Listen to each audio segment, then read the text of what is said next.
Hi, I wanted to talk about employee turnover, and the reason is that this is a growing problem in U.S. industries right now. We all know that the unemployment rate is at an historic low, and it's just an enormous buyer's market. So employees have a lot of choices and can be very discriminating about where they end up working.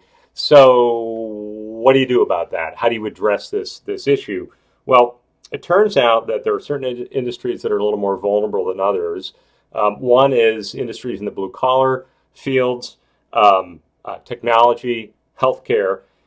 The other thing is that there's 6 million companies in the United States, and 5.8 million of them have 100 employees or less. And it turns out, I just read this in the Wall Street Journal last week, that smaller companies are much more vulnerable than larger companies as it relates to retention issues with their employees. So if you're Facebook, Amazon, or Google, you don't have to listen to this video. Otherwise, probability says this may apply to you. So why do employees leave? Well, it might be because they're getting a better offer across the street and more money. That's fine. But actually, the research suggests that it's more around their boss, the person they actually work for, than anything else, and the lack of that person's ability to spend time developing that person, particularly with people under 30. So I'm talking about millennials and Gen Z now. So if you want to flip a switch and actually make a difference to improve retention rates, you focus on the concept of being more like a coach and less like a manager. Okay, so what's the difference? Well, the difference is a manager manages your performance and a coach manages your development, right? So a coach is on their team, they focus on you, they spend the time developing you and your professional skills as a person.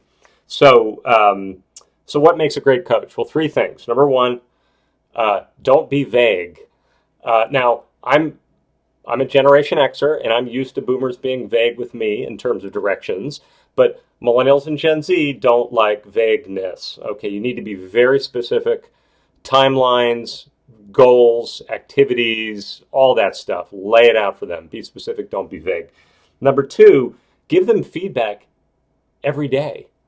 If that seems like it's too much, it's not. And you don't have to give feedback like, for 30 minutes at a time, like boomers did with the Xers. You could do it in like stand up 2 minute increments, just check ins, really quick check ins. Very important for younger employees.